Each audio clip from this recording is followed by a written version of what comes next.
Good morning. I am 5 minutes earlier today.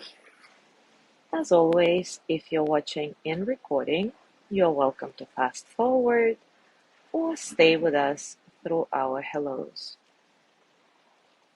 And as usual lately, I'm gonna check if there is any background noise. So if you hear me twice, don't be alarmed. Good morning. Hi. Seems like the sound is okay.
Good morning, Gina. Thank you. I will have safe travels today. I hope.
Good morning, Sandra.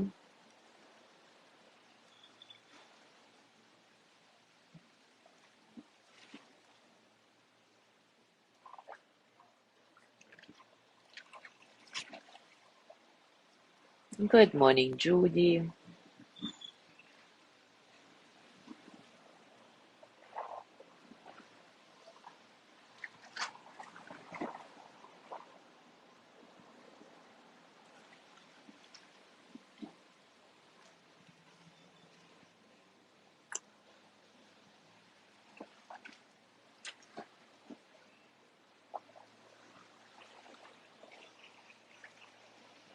All right, it is time for us to start. And today is the last day of our Mindful Self Compassion series. And over the past month or so, we have focused primarily on negative experiences and on the potential of mindfulness and self compassion to transform these negative experiences into something positive. After all, compassion is a positive emotion. However, life is a mixture of good and bad, bitter and sweet. So today, we will focus on how to get the most out of the positive experiences in our lives, how to cultivate happiness, how to focus on our positive qualities so that we can enjoy all the moments of our lives more fully. Of course, it is necessary to work through negative experiences, but it is also necessary to savor the good in our lives in order to sustain the energy and optimism required for compassion training. As we all know by now, our mind is predisposed evolutionarily to focus on problems. And the psychological term for this tendency is negative bias. As Rick Hansen has quipped, we are Velcro for bad experiences and Teflon for good ones. I like that. Velcro for bad experiences and Teflon for good ones. Negative emotions such as fear, anger, shame narrow our perceptual field, whereas positive emotions, joy, peace, love, broaden our awareness, make it more spacious. Helen Keller once wrote, "When one door of happiness closes, another opens. But often we look so long at the closed door that we don't see the one that has been opened for us." So today we will look at 3 ways to cultivate happiness by correcting for the negative bias. And those 3 ways are savoring, gratitude, and self-appreciation. The first way of cultivating happiness in our daily life, savoring, is really just mindfulness of any positive experience. It's when we recognize a pleasant experience, allow ourselves to be drawn into it, linger with it for a bit, and then let it go. Research shows that the simple practice of savoring can greatly increase happiness and life satisfaction. Savoring of positive memories also has been shown to increase activity in brain areas associated with positive emotions and resiliency.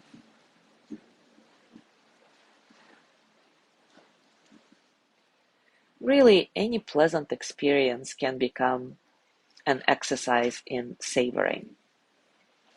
For example, right now, just quickly rub your hands together and simply notice the sensation in your hands.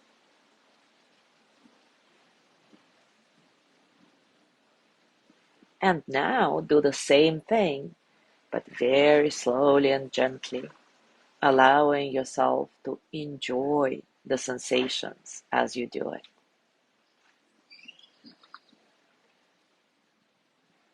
Does this little shift in intention, the intention to savor the experience, alter your perception in any way? The second way to cultivate happiness that all of us are familiar with is gratitude, appreciating the good things that life has given us. Gratitude is also a wisdom practice. One component of wisdom is understanding the complexity of a situation or recognizing how every event is interdependent with other events. When we practice gratitude, we are acknowledging the many factors, large and small, that contribute to our life. We can say that gratitude is the texture of wisdom. It is how wisdom feels.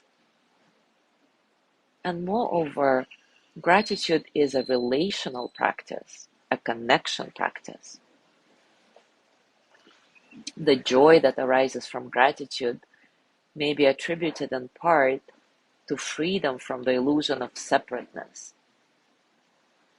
and is insight into interdependence.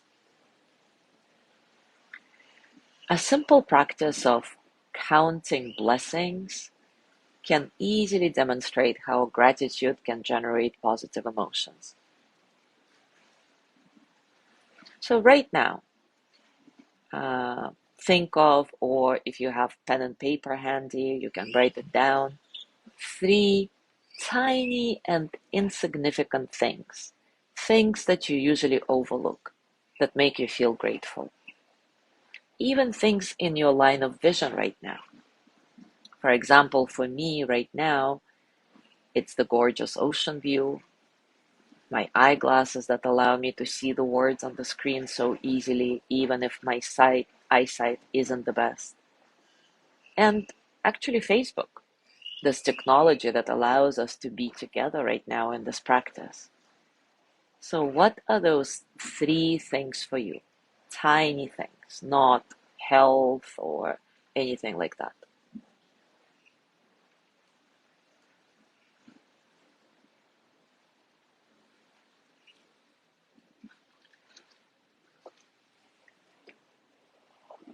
I really recommend doing this practice on a daily basis.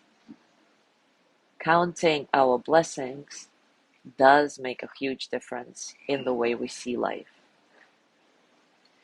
These 2 practices, savoring the positive experiences and being grateful for the smallest things in our life, provide a foundation for the 3rd way to cultivate happiness: self-appreciation. Appreciating our good qualities means that we have the capacity to savor them. And we need gratitude towards those who have helped us in order to appreciate our strengths without feeling vulnerable and alone. By the way, when we did this counting blessing exercise, did you include any of your personal qualities in your gratitude list? As you know, I didn't, and that's very typical. We can be grateful for many things in our lives, large and small, but we are rarely grateful for positive qualities in ourselves. On the contrary, we tend to criticize ourselves and focus on our inadequacies, take our good qualities for granted. And this gives us a very skewed perspective of who we are. This distorted perspective of ourselves is easily illustrated by our attitude toward receiving a compliment. So, do you find easy or difficult to get a compliment? How do you usually respond?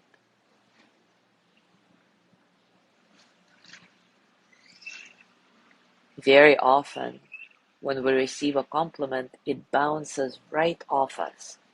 But when we receive the slightest negative feedback, we tend to fixate on it.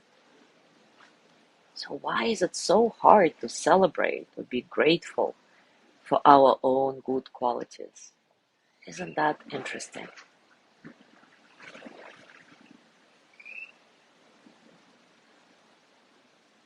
If we apply the three components of self-compassion to our positive qualities, we can become more self-appreciative. First, we need to be mindful of our good qualities rather than taking them for granted. Second, we need to be kind to ourselves by expressing our appreciation. And finally, we need to remember common humanity so we don't feel separate or superior to others. Common humanity is especially important in the practice of self-appreciation. Our good qualities didn't arise out of thin air or exclusively by our personal effort. Rather, they were formed with the help of the many other people, as well as by favorable conditions in our life. When we contemplate the many factors that contributed to our good qualities, we may feel less alone and be more willing to accept them. Also, when we appreciate our own beauty, we do so not because we are better than others, but because every human being has wonderful qualities in addition to not so wonderful ones. We are only human. As the saying goes, I may not be perfect, but parts of me are excellent. I love that. And finally, it's very important to remember that self-appreciation is not selfish. It provides the emotional buoyancy and self-confidence we all need in order to give to others. You probably all know the famous quote from Marianne Williamson's book, Return to Love. She writes, our deepest fear is not that we are inadequate. Our deepest fear is that we are powerful beyond measure. It is our light, not our darkness, that most frightens us. We ask ourselves, who am I to be brilliant, gorgeous, talented, fabulous? Actually, who are you not to be? You are a child of God. Your playing small doesn't serve the world. So let's do a short self-appreciation practice right now. As always, take a comfortable position and take a few moments to notice how you're feeling, physically, emotionally, mentally.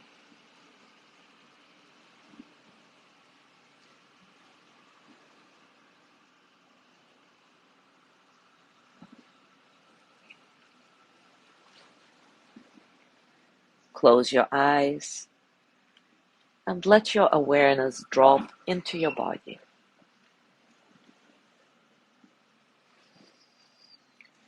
Your breath nice and easy, completely natural, nothing forced.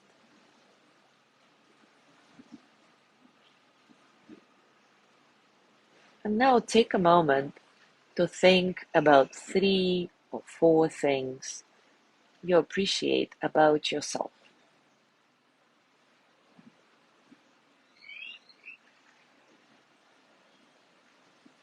The first few things that come up may be somewhat superficial. See if you can open to what you really deep down like about yourself. You won't have to share this with anyone else unless you want to, of course. So please be honest.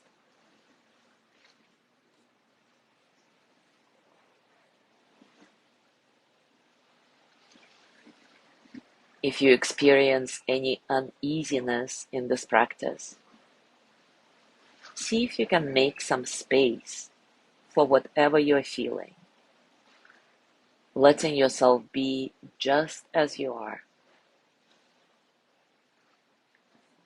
Remember that you are not saying that you always show these good qualities or that you are better than others. You are simply acknowledging that this too is true. You do have good qualities.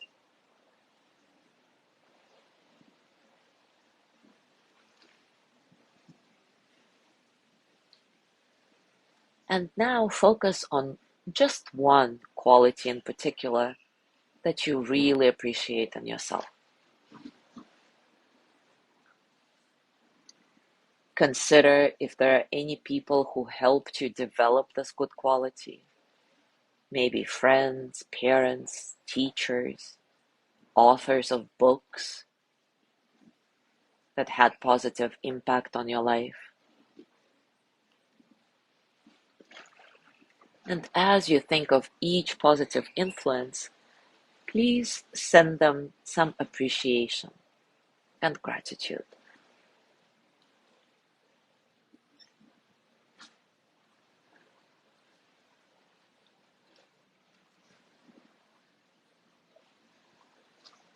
When we honor ourselves, we also honor those who have helped nurture us.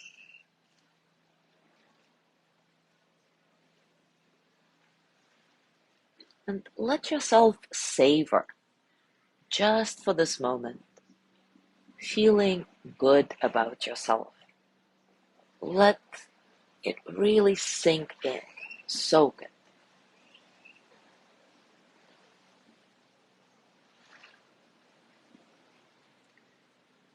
As you do it, I want to read a poem for you from Derek Walcott.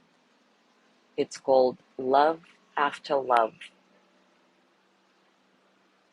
The time will come when, with elation, you will greet yourself arriving at your own door, in your own mirror, and each will smile at the other's welcome and say, "Sit here, eat."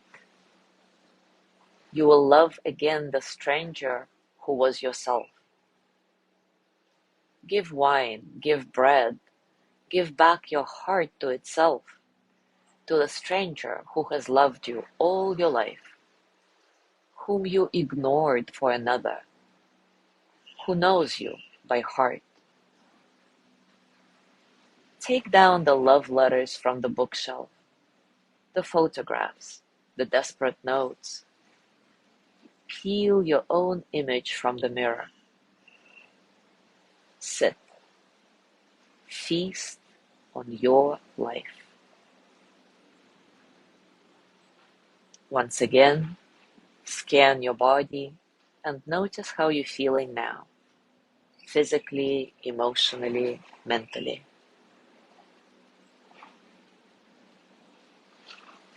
And as you go through your day to day, or any day for that matter, remember to practice self-appreciation.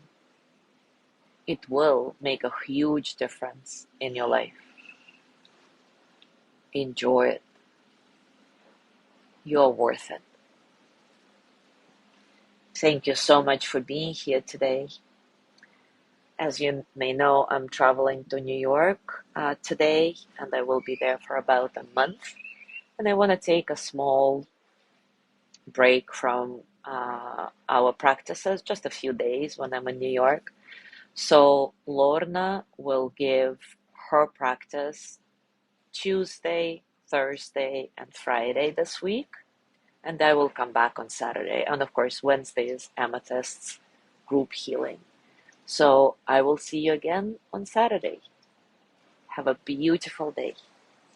Bye.